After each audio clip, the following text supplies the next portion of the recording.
예, 안녕하십니까. 한국경제TV 강주혁입니다. 구독, 좋아요 부탁드리면서 시장이 약간 좀 애매하게 움직이고 있죠. 미국 시장은 좀 반등을 했는데 우리 시장은 뭐 약세 부분이 좀 지속이 되고 있는 모습을 아마 다 알고 계시리라 생각이 듭니다.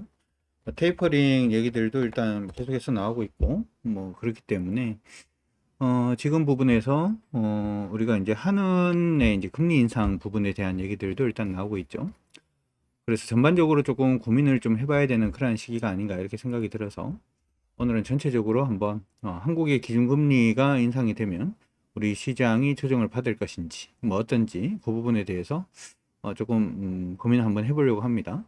오늘 방송도 굉장히 좀 터프하게 진행을 할 생각입니다. 좀 거칠게. 그래서 정보 자체 필요한 거 있으면은 이제 하면서 제가 알고 있는 제 머릿속에 들어있는 것들로 일단은 하려고 하니까 참고해 주시기 바랍니다. 자, 미국의 테이퍼링이 임박했지만 한은은 금리 인상 시기를 고심하고 있다. 뭐 이런 얘기가 일단 나오고 있고요. 우리나라의 기준금리 추이 자체는 지금 0.5에서 지금 멈춰 있는 상태입니다. 일반적으로 이제 기준금리라고 하면은 한국은행이 시중금리한테 돈 빌려주는 거 이렇게 생각하시면 좋을 것 같고 이건 장기금리는 아니에요. 보통 한 7일짜리 금리다 이렇게 생각을 해 놓으시면 될 것 같습니다. 근데 이게 보통은 이제 금리 부분이 이제 기준선이 되다 보니까 이 부분이 이제 문제가 된다 이렇게 생각을 하시면 좋을 것 같고 한국은행의 기준금리가 오르면은 이제 시장금리가 오르는 거 아니냐 뭐 이렇게 생각들을 많이 하시는데 제가 요즘 봤을 때는 우리나라 시장 금리는 한국은행의 기준금리하고 똑같이 움직이는 것 같지는 않습니다. 단지 이제 한국은행의 기준금리는 어떻게 보면 그냥 시그널을 주는 금리다. 이렇게 생각을 해 놓으시면 좋을 것 같아요. 지금 한국은행에서는 8월 달에 일단 기준금리를 이제 올리겠다라고 얘기를 지금 해 놓은 상태고, 오늘 한 차례 이번에 8월 달에 올리고 내년, 이제 2주열, 한국은행 총재가 일단은 그만두기 전까지 일단 한 번 더 올리지 않겠냐. 뭐 이렇게 지금 얘기를 하고 있는 것 같아요. 사실 이제 이게 0.5에서 0.75로 올리는 부분 자체가 큰 문제가 되는 건 아니에요. 그렇죠? 뭐 0.5에서 0.75 올려봤자 0.25bp를 올려봤자 그게 뭐 올리는 건 아니니까. 근데 사실 이제 이게 중요한 거는 뭐냐면 시장에 던져주는 하도 자체가 중요한 거죠. 지금 보시면은 우리나라 기준금리는 2018년도 11월 달에 한번 올리고 그 다음부터는 2019년도 7월부터 시작해서 기준금리를 계속해서 낮췄단 말이죠. 그러고 난 다음에 이제 올리기 시작을 하면 계속 올리는 거 아니냐 뭐 이런 식의 우려 자체가 일단 있는 건데 저는 사실은 기준금리를 올린다라고 하더라도 우리 시장에 미치는 영향은 그다지 크지 않을 것이다 이렇게 생각을 합니다. 왜 그렇게 얘기를 하냐 하면 사실 이제 우리가 여기도 보면은 미국 테이퍼링 얘기가 일단은 얘기가 나오죠. 미국의 테이퍼링이 시작이 되면은 예전 같은 경우에는 어떤 게 많았냐면 미국이 테이퍼링을 시작을 하거나 긴축을 시작을 하게 되면 일반적으로 이머징 마켓 국가들 안에 있었던 달러 자체가 미국으로 이제 들어가는 경우가 좀 많았어요. 그러니까 이머징 마켓에는 외국인들이 달러를 들고 나가야 되니까 그 나라 통화 자체를 팔고 달러를 사는 소위 말해서 달러 강세가 일단 시현이 되는 모습이 나타나고 그 나라 통화 자체를 자꾸 이렇게 팔면서 빠져나가다 보니까 전반적으로 좀 그 나라 통화라든지 하는 부분에 대해서 좀 안 좋은 영향 자체가 일단 생기게 되겠죠. 일반적으로 통화를 팔아서 어, 이게 그 나라 통화가 약세로 가게 되면 아시다시피 이제 수출 관련된 종목군들은 굉장히 좋은 거 아니냐 이렇게 생각을 하실 수도 있는데 기본적으로 수입 물가 자체가 올라가기 때문에 그 나라에는 물가가 올라가는 그런 경향이 생길 수가 있고요. 만약에 그 부분의 타격 여파로 인해 가지고 경기가 좀 안 좋아지는 그런 모습이 나타나면 경기가 안 좋아지면서 물가는 오르는 소위 말해서 이제 스태그플레이션 비슷한 모습이 나타날 수가 있기 때문에 이 부분을 일단 우려를 하는 거다 이렇게 생각을 하시면 좋을 것 같습니다. 그래서 예전에 이제 테이퍼링 얘기가 나왔을 때 브라질도 막 금리를 올리고 이 이머징 마켓에서 금리를 올리는 가장 주된 이유들 중에 하나는 외국으로 빠져나가는 자금 자체를 좀 차단을 하려는 그러한 모습이 일단은 보일 수가 있는 거죠. 그런데 개인적으로는 대한민국은 조금 다르다라고 생각을 합니다. 왜냐하면 우리나라가 요즘 수출을 굉장히 잘하고 있죠. 수출을 잘한다는 것은 다시 말해서 해외로 물건을 주고 달러를 받아오는 거잖아요. 달러를 받아와서 국내에서는 달러를 팔고 원화를 사야지 사람들한테 월급을 줄 수가 있는 거죠. 외국인들이 빠져나가는 이거하고 그 다음에 우리나라에서 외국인들이 미국으로 자금이 몰리는 부분들 때문에 일단은 원화가 약세로 보이는 요인 자체하고 이게 두 개가 어느 정도는 상쇄되지 않을까 이렇게 또 생각을 합니다. 그리고 이게 지금 아마 26일 날 아마 결정이 될 건데, 저는 그래서 차라리 시장이 진바닥을 잡는 그런 모습은 26일 이후에는 한번 나오지 않을까 이렇게 생각을 하는 거죠. 왜냐하면 26일 날 일단 잭슨홀 미팅도 있어요. 잭슨홀 미팅도 있고, 그 다음에 우리나라 기준금리 올리는 부분도 있는데, 잭슨홀 미팅에서 이제 테이퍼링을 이제 진짜 제대로 한다 뭐 이런 식으로 이제 좀 구체적인 안 자체가 아마 나오지는 않을 것 같은데, 또 둥글뭉실하게 얘기할 가능성이 일단 있습니다만은, 구체적인 안 자체가 나오면은 일단 외국인들은 우리 그 이머징 마켓에서 돈을 진짜 빼야 되겠다라고 생각을 할 수도 있고, 그러면 원화 자체가 원달러 환율이 굉장히 약세로 갈 수도 있겠죠. 근데 앞서서 말씀을 해드린 것처럼 우리나라의 지금 수출은 2019년도를 이미 회복을 했습니다. 회복을 해 있는 상태이기 때문에 원달러 환율 자체가 여기서 더 약세로 가지 않고, 만약에 그 효과로 인해서 어느 정도 안정세를 지켜준다면 이머징 국가 내에서 한국은 조금 다르구나라는 인식 자체를 줄 수가 있고요. 그로 인해서 외국인들의 매도 자체가 조금 멈출 가능성도 있지 않을까 이렇게 생각이 들어요. 중요한 지수 중에서, 중요한 부분들 중에서 요거 한번 보도록 합시다.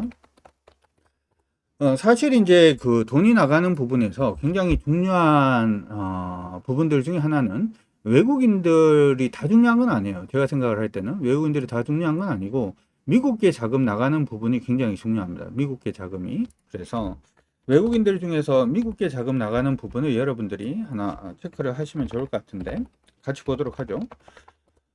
미국계 자금이, 제가 왜 이걸 지금 시장에서 지금 외국인들이 팔아서 너무 심각한 것 같은데요 라고 얘기를 함에도 불구하고, 제가 그 정도는 아닐 수도 있을 것 같은데요 이렇게 얘기를 해드리는 가장 주된 이유는, 자 이거 한번 보도록 합시다.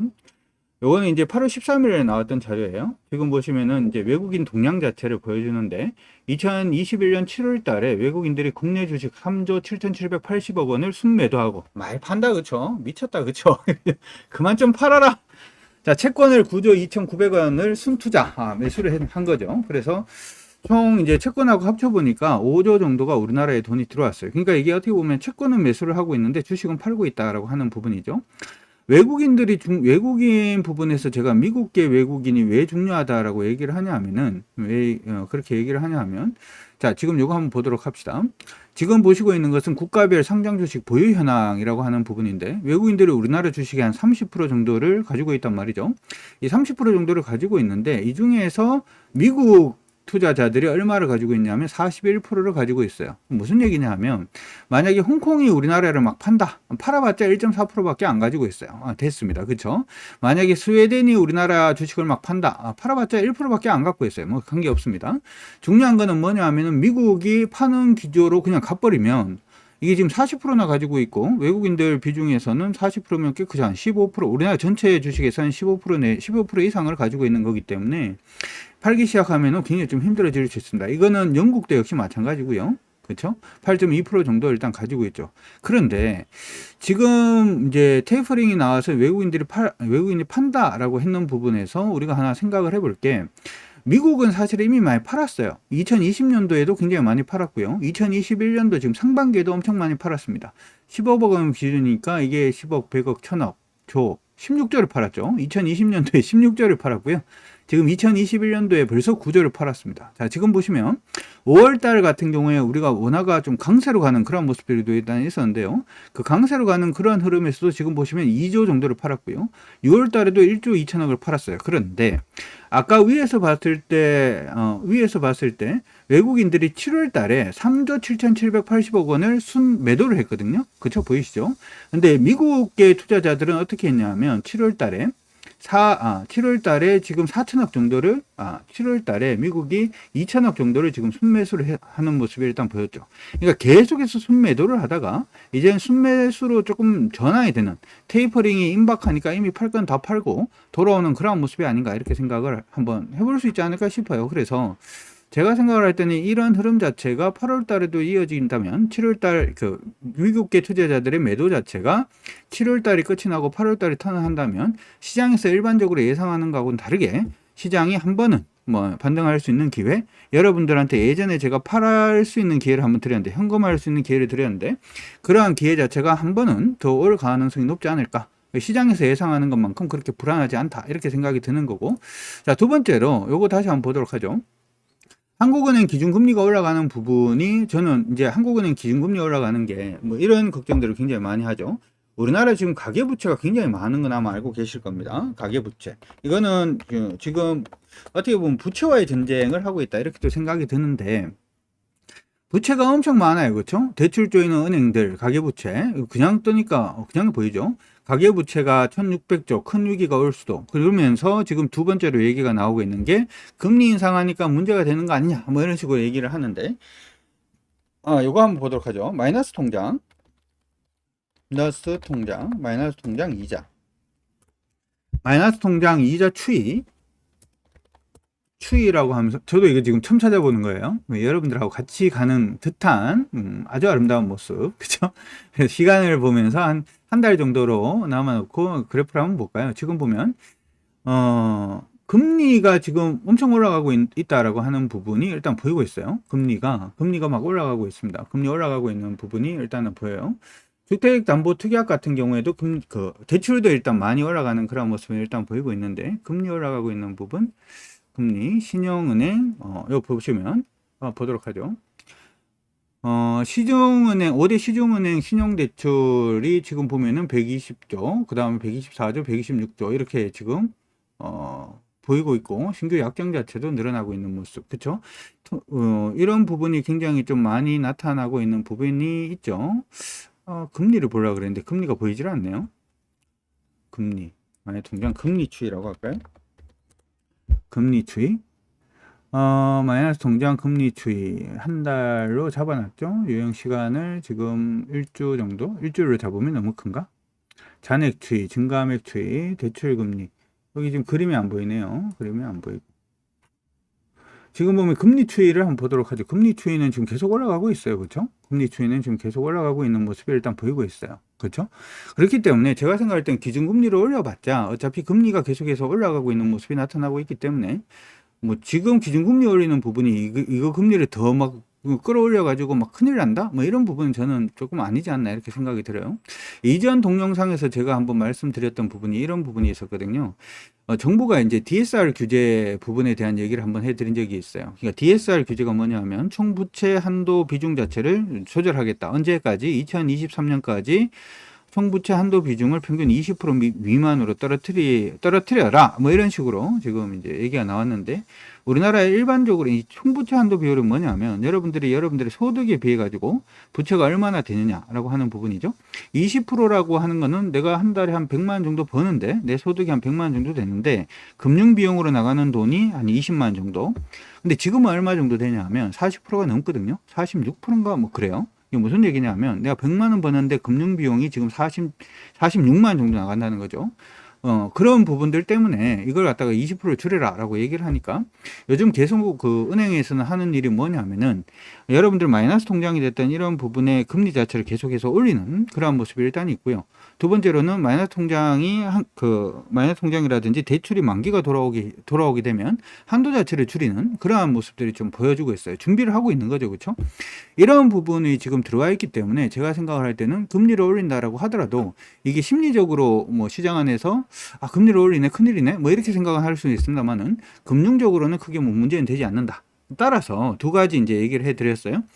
첫 번째 부분은 한국은행이 금리를 26일 날 올린다라고 하더라도 우리나라 시장에 미치는 영향 자체는 그다지 크지 않을 것이다라고 하는 부분 말씀해 드렸고 잭슨홀 미팅에서 차라리 테이퍼링에 대해서 제대로 된 가이드라인을 일단은 주기 시작을 하면 차라리 불확실성이 해소가 된다라고 생각을 해 줄 수가 있기 때문에 우리 시장의 외국인 매도 자체는 일단 멈출 가능성이 있지 않느냐. 특히나 이번 7월 달 소위 말해서 테이퍼링이 가시화된다라고 얘기를 했었던 7월 달부터 시작을 해서 미국계 투자자들이 매수하고 있다는 점을 감안을 해보자면 외국인들의 매도 자체는 이제 조금 멈출 가능성이 높지 않느냐라고 하는 부분.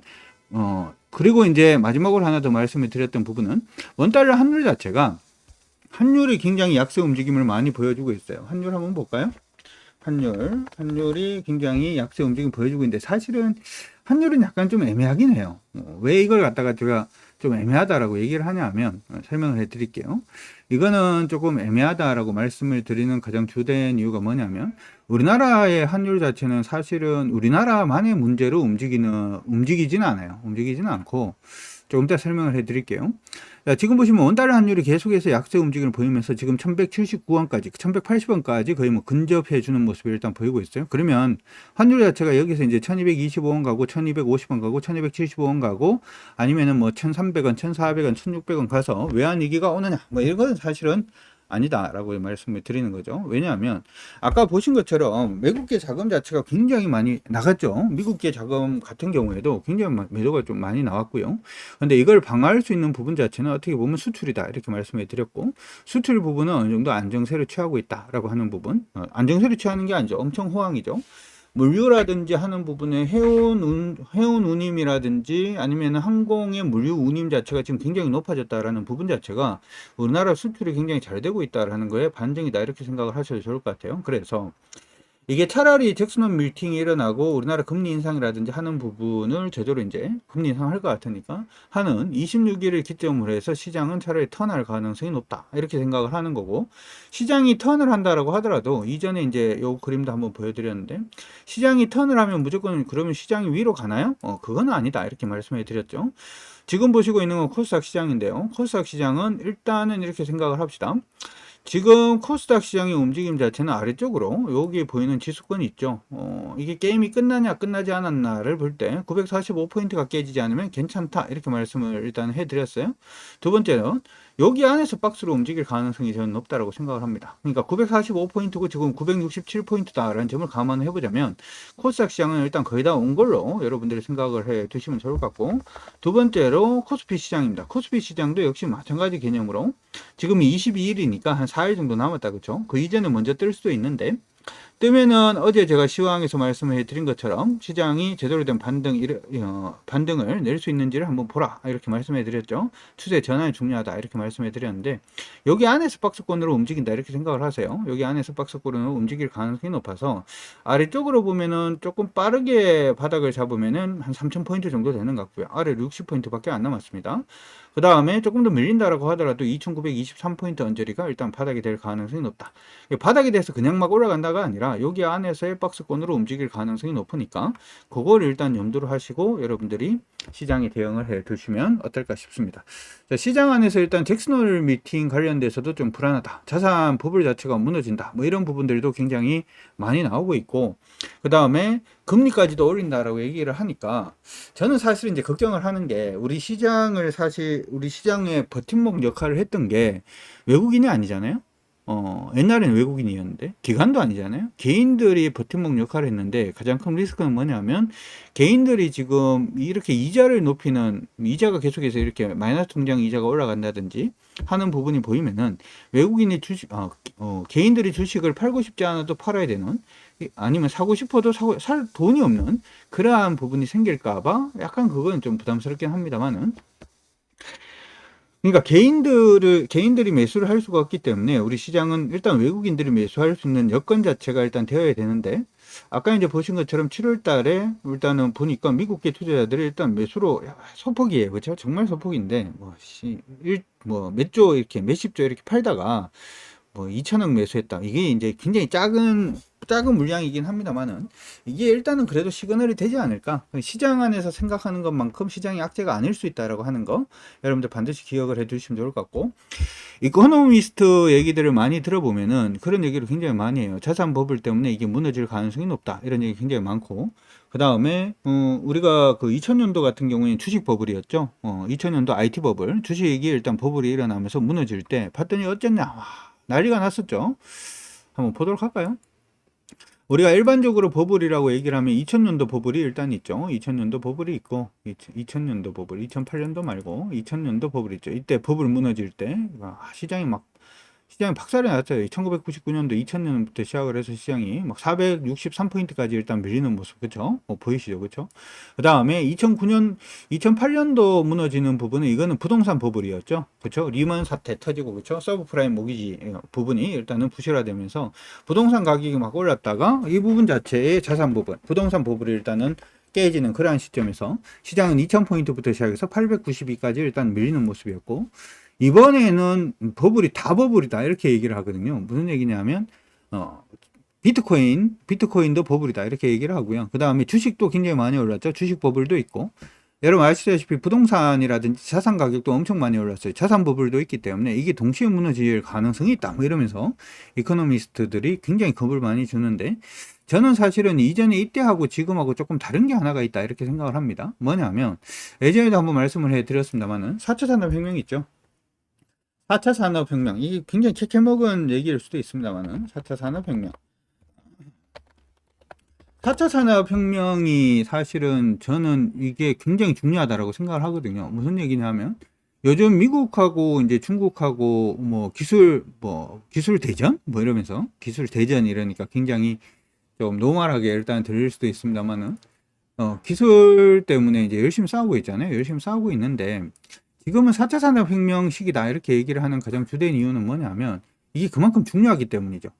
뭐가 그렇게 중요한가요? 이렇게 질문을 하신다면 혁명의 시대에 혁명에 제대로 이제 가담을 못하는 나라들은 일반적으로 조금 많이 힘들어지는 경우가 좀 많이 생깁니다. 힘들어지는 경우가 많이 생기는데 여러분들 아시다시피 이거는 이제 이코노미스트 의견은 아니고 이건 제 의견이에요. 제 의견인데 산업혁명 당시에 산업혁명을 제대로 이루어내지 못한 나라들은 굉장히 조금 힘들어지는 경우가 많이 생겼어요. 무슨 얘기냐면 1차 산업혁명 때 우리나라 산업혁명을 제대로 못했죠. 어떻게 됐나요? 일본한테 먹혔죠.